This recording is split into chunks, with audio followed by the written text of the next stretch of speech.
Namaskar, a warm welcome to World News and Indian Perspective on All India Radio. This is Anita Anand and with me is Renuka, bringing glimpses of the major developments of the day from across the globe.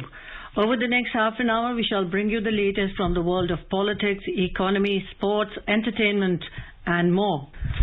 The headlines: Prime Minister Narendra Modi interacts with top CEOs of American companies in Washington, D.C. Prime Minister to meet U.S. Vice President Kamala Harris today, to also hold bilateral meetings with his Australian and Japanese counterparts. Indian Finance Minister Nirmala Sitharaman meets UAE Minister Sani bin Ahmed Al Saudi to discuss strong economic and commercial ties. New Delhi urges global community to come forward to address humanitarian needs of Afghan people. Indian Army foils infiltration bid at the line of actual control in Jammu and Kashmir, kills 3 heavily armed terrorists. WHO revises its guidelines of air pollution, says it kills at least 7 million people prematurely.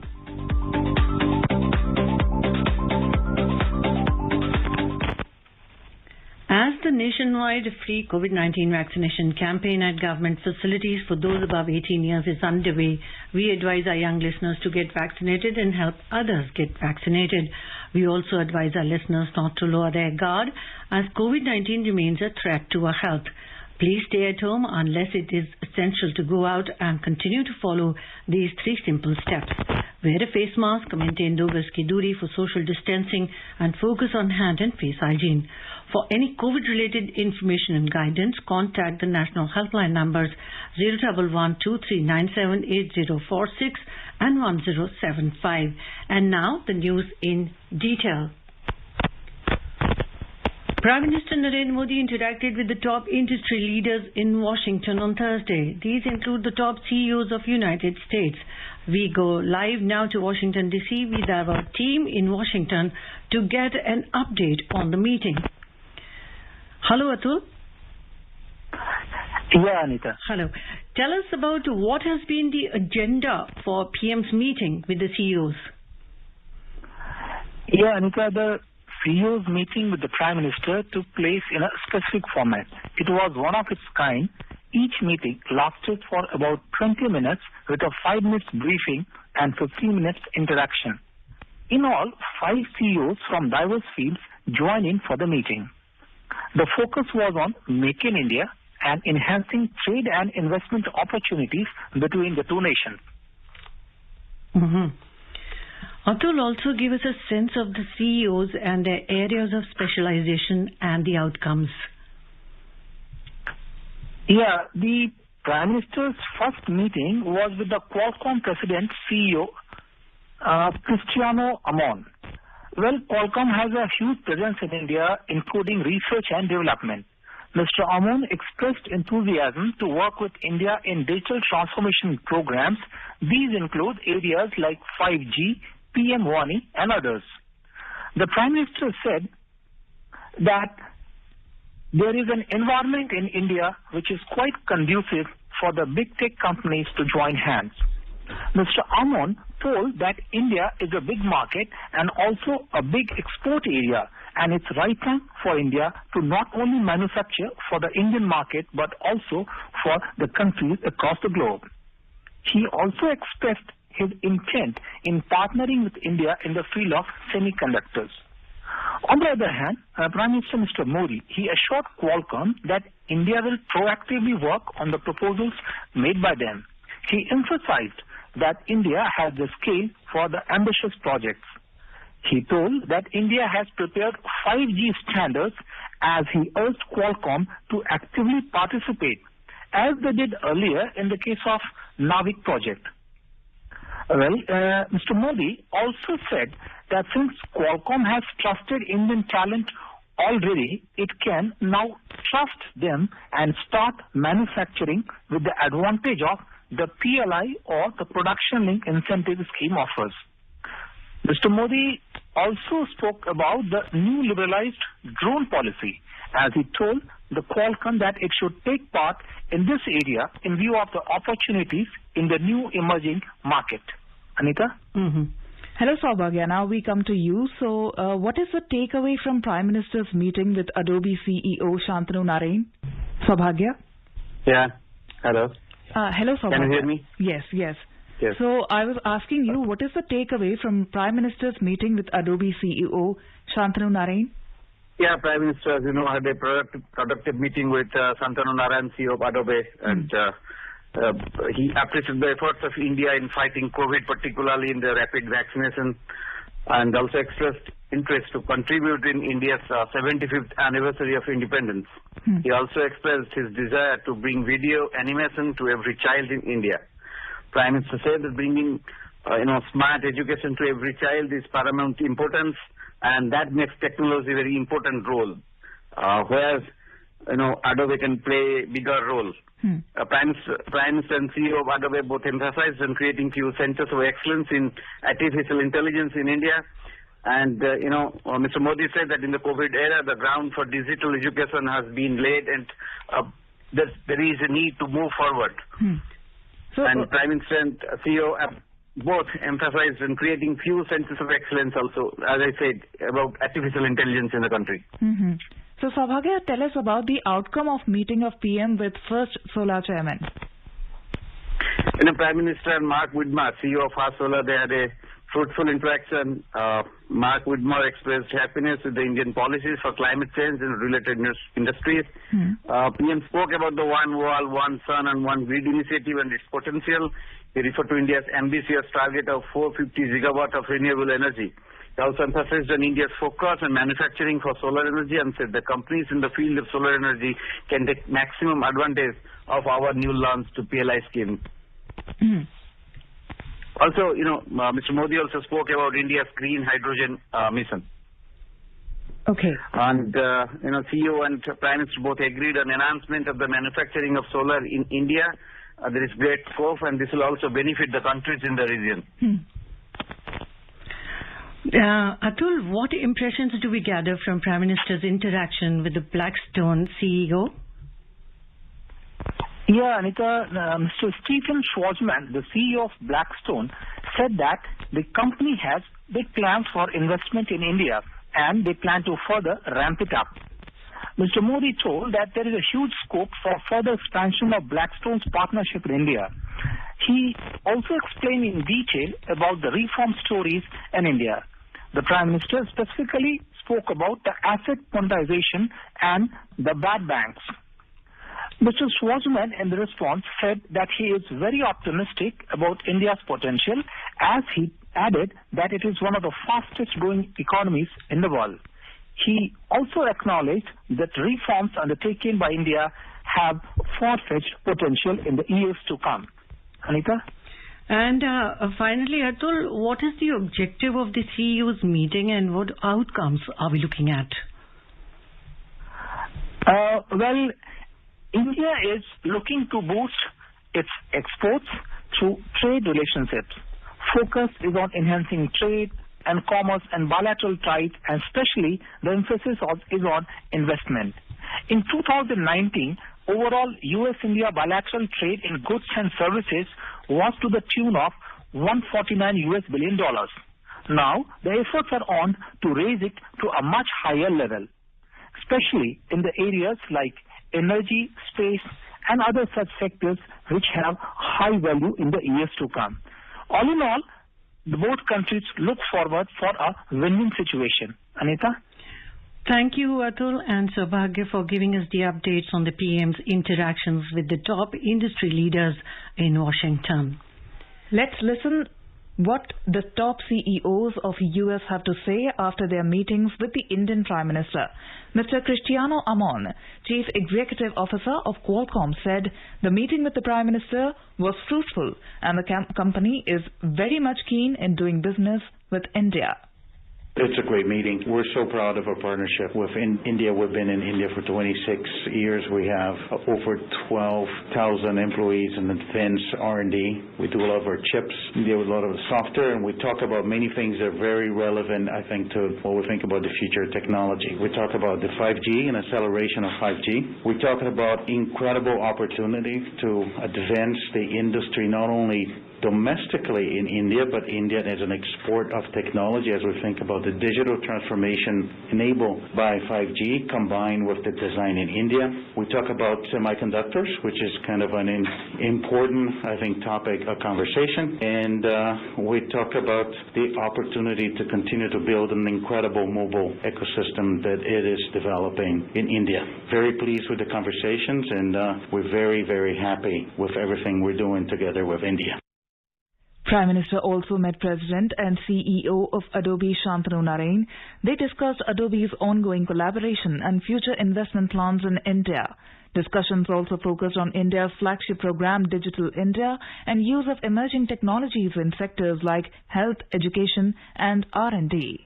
Among the key topics that we talked about was, continued investment in innovation, because he certainly believes that technology is the way to help move things forward. Specifically, we talked about artificial intelligence and what might happen with artificial intelligence.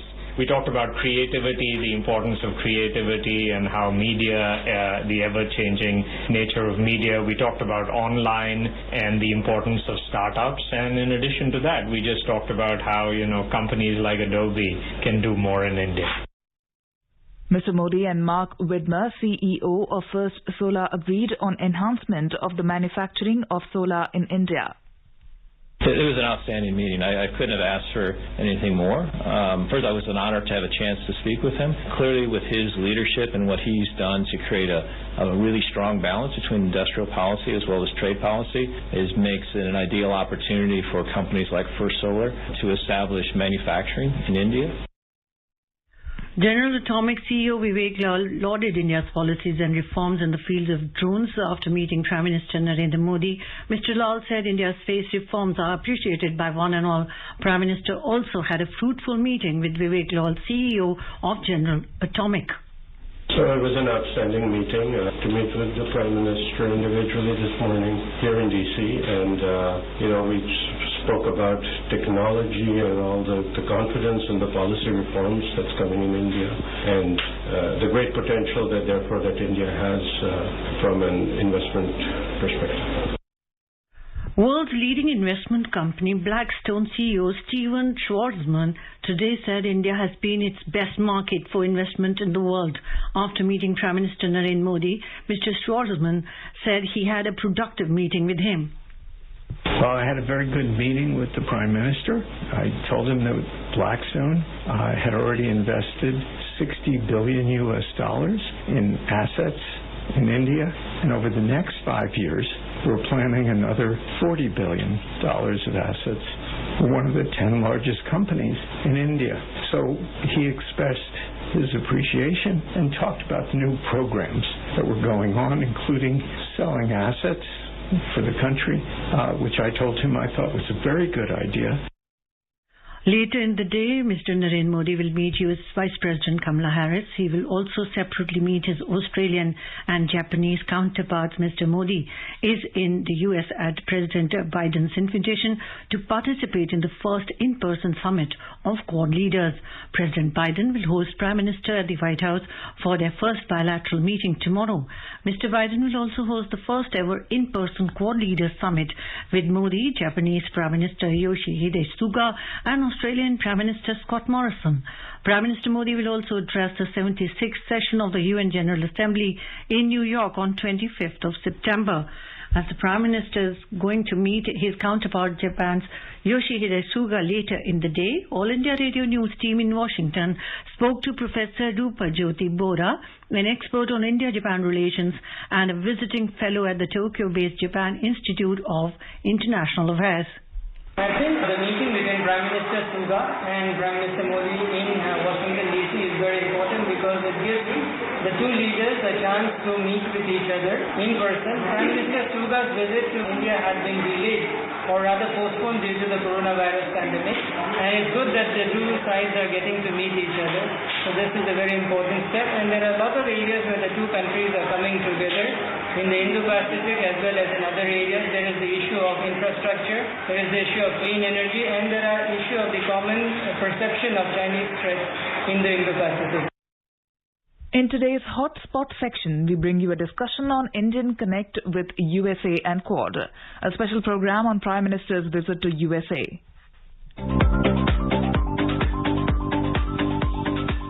Welcome to the special program, India Connect with US and Quad, on the Prime Minister's visit to the USA. Listeners might be aware that Prime Minister Narendra Modi arrived in Washington for his one-to-one interactions with US President Joe Biden and Vice President Kamala Harris. He is also meeting the Australian and Japanese Prime Ministers today. The Indian ambassador to the US, Taranjit Singh Sandhu, has said that Prime Minister Narendra Modi's visit to the US has 6 broad elements. Prime Minister's visit to United States has 6 broad elements. So first is, of course, bilateral meeting with President Biden. Second is the meeting with the Vice President Kamala Harris.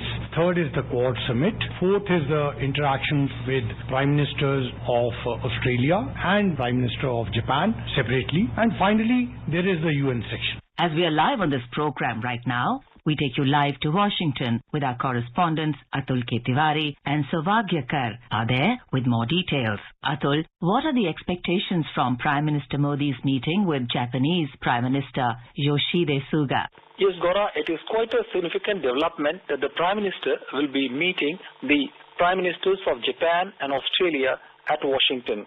As you know, Japan is India's one of the major strategic partners. The two countries have strong bilateral trade and economic relations. And over the past 7 years, what we have seen is that Japan has made a slew of investments in India, be it the metros or to the dedicated freight corridor projects.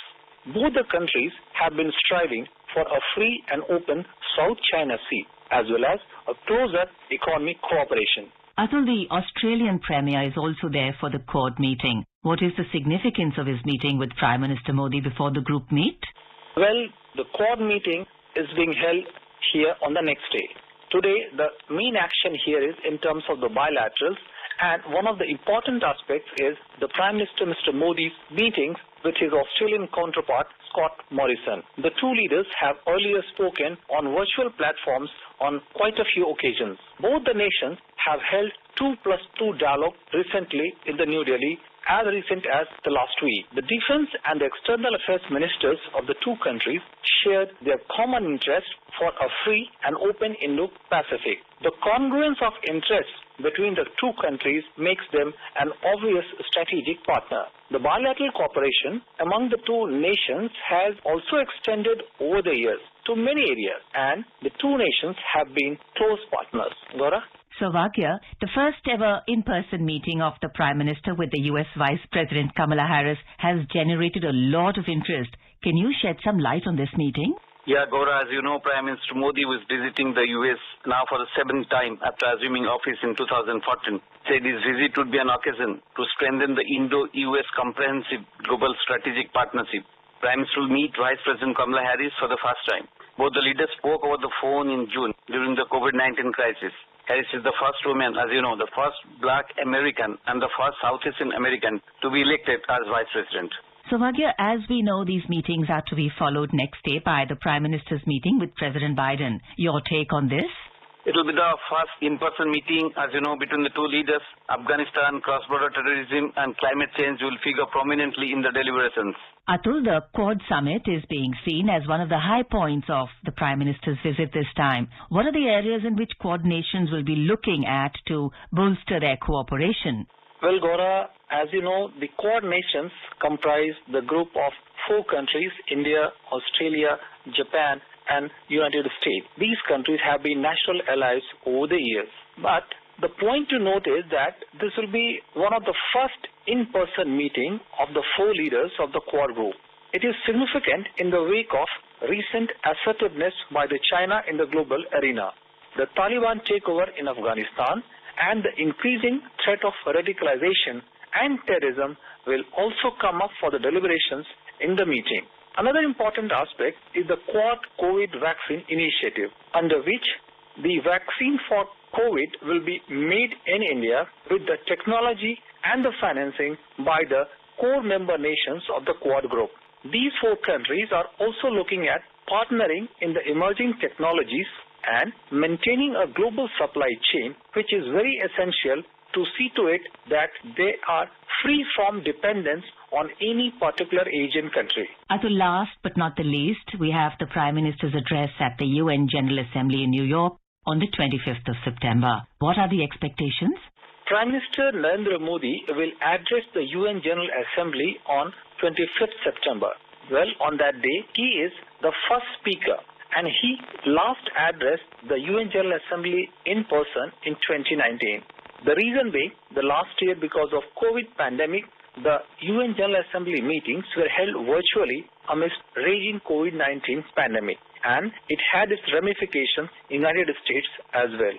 So it is obvious that when the Prime Minister speaks, the global community will be all ears on what he says, and the areas on which he is likely to focus upon are tackling the challenges of COVID-19, the vaccine initiative, cross-border terrorism, and climate change. These are some of the key issues where he will be sharing his views with the global body. Gaura? Thanks a lot, Atul and Saurabh, for joining us from Washington. Well, listeners, with this we come to the end of our special program, India Connect, with the US and Quad.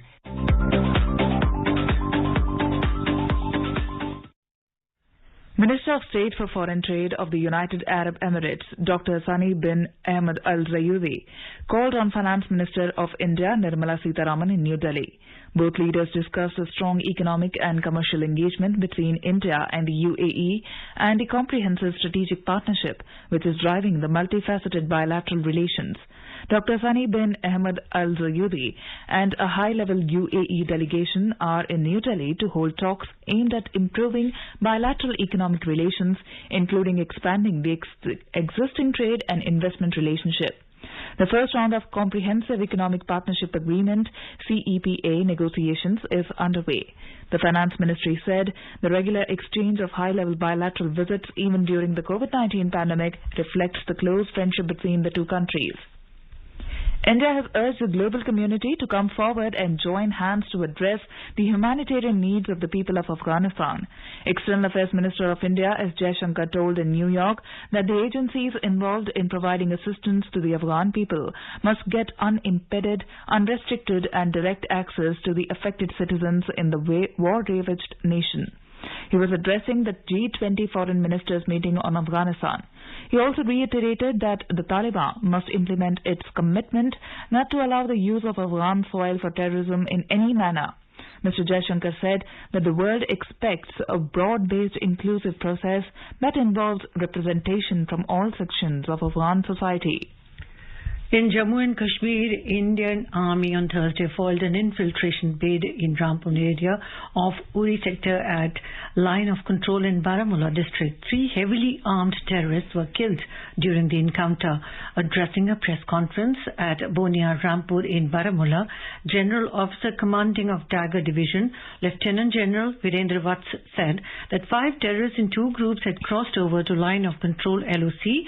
However, after being challenged, they opened fire, triggering an encounter in which 3 heavily armed terrorists were neutralized. The army commander further said that the 2 other terrorists who were standing behind the 3 slain terrorists managed to flee back to other side of LOC. Meanwhile, a large quantity of arms and ammunition was recovered from the possession of slain terrorists. The World Health Organization has revised its air quality guidelines for the first time since 2005. According to WHO, through tightened guidelines, it hopes to spur countries towards clean energy and prevent deaths and illness caused by air pollution. The new recommendations particularly target pollutants including particulate matter and nitrogen dioxide, both of which are found in fossil fuel emissions. WHO Director General Tedros Adhanom Ghebreyesus said that air pollution kills at least 7 million people prematurely each year. He added that even at very low levels, research has shown air pollution affects all parts of the body, from the brain to a growing baby in the mother's womb. The body hopes the divisions encourage their 194 member countries toward actions that slash fossil fuel emissions, which are also driving climate change globally. Countries are under pressure to pledge bold emission cutting plans ahead of the UN Climate Conference in November in Glasgow, Scotland. This is All India Radio giving you the world news. For quick news updates round the clock, follow us on Twitter at AIR News Alerts. The Indian Army will organize a festival from September 26th to 29th at Kolkata to showcase a cultural linkage between India and Bangladesh during the Liberation War of 1971. The festival, named Bijoya Sanskritik Mahotsav, is being organized by the Eastern Command of the Indian Army. The program will include film screenings, plays, musical concerts and band performances, said a press release of the Indian Army on Thursday. Highlights of the event during the program include a fusion band display of army pipe, brass and jazz band, performances by renowned Bengali playback singers, and a play on 1971 Indo-Pak War by RSR Group. A display of vintage vehicles and equipment of Eastern Command and guided tours of Fort William Military Station has also been scheduled during the festival. And now a report from the business world. The Sensex at the Bombay Stock Exchange surged 958 points or 1.6% to close at a new closing high of 59,885. The Nifty at the National Stock Exchange jumped 276 points or 1.6% to also close at a fresh high of 17,823. In the broader market, the BSE Mid Cap Index gained 1.3% and the Small Cap Index rose nearly 0.9%. At the Forex market, the rupee appreciated 23 paise to end at 73.64 against the dollar. Among the global markets, key Asian markets made cautious gains today, supported by some positive news from cash-strapped developer China Evergrande Group. Concerns also eased somewhat yesterday when the People's Bank of China injected 90 billion yuan into the banking system. China's Shanghai Composite Index rose 0.4%, Hong Kong's Hang Seng gained 1.2%, and Singapore's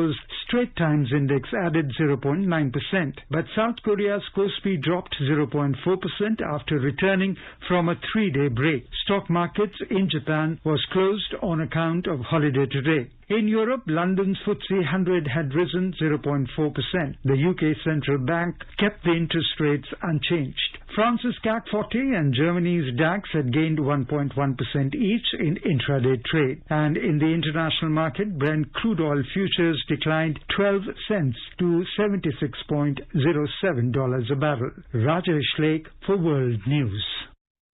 Now let us take a look at the major developments around the world as reported in the foreign press. The Guardian says experts say China's low-level cyber war is becoming a severe threat. The Washington Post writes U.S. Special Envoy to Haiti resigns, says he will not be associated with inhumane, counterproductive deportations of Haitians. The Globe and Mail reports Ukrainian parliament passes law on oligarchs after assassination attempt. Financial Times says Evergrande deadline sends chills to $400 billion Asian debt market. Financial Times says Evergrande deadline sends chills through $400 billion Asian debt market. Wall Street Journal reports Europe's balancing act between the US and China is buffeted from both sides.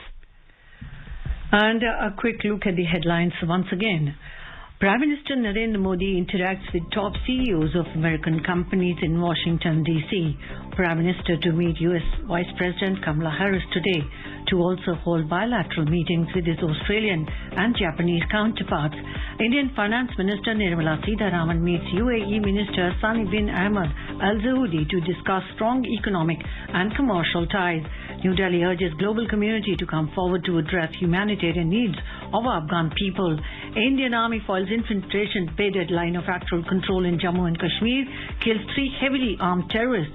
WHO revises its guidelines of air pollution, says it kills at least 7 million people prematurely.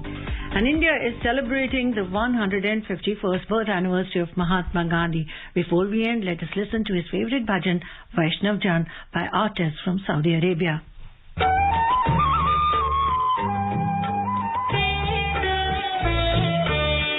वैष्णव जन तो तेने कहिए जे पीद पराई जाने रे पर दुखे उपकार करे तोए मन अभिमान नाने. And with that, we end this bulletin. We'll be back at the same time tomorrow with the next edition of World News.